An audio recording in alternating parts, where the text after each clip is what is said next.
కొంతమంది కొంచెం ఎర్రగా ఉంటే కొంచెం అందంగా ఉంటే ఆగారు. ఎప్పుడు చూసినా అద్దం కాడా. నువ్వు ఎంత నల్లగా ఉంటే అంత మేలు. నీ జోలికి ఎవడు రాడు. నీ మొక్క మీద యాసిడ్ ఎవడు పోయాడు.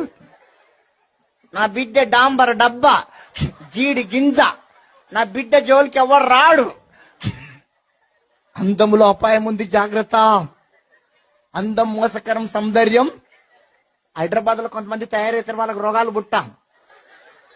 దయ్యాల్లాగా ఇంటికెళ్ళరు పోసి దొండపండు ఒక లిప్టిక్ వేసి కనుబొమ్మలు సన్నగా చేసి ఆ జాకెట్లు పడగా అవే జాకెట్లో గింత వేసుకుంటారు. గింతే ఉంటాయి ఆ జాకెట్లు పడగా అవేం. అది ఎంత తక్కువ కుడితే దానికి అంత రేట్ ఎక్కువ అంట. ఎంత తక్కువ కుడితే దానికి అంత రేట్ ఎక్కువ. ఇప్పుడు నీ షర్టు కుట్టించుకున్నా, ఈ షర్టు కుట్టించుకున్నా వెనక వారు రంధ్రం ఉందమ్మా, ఉందా? మరి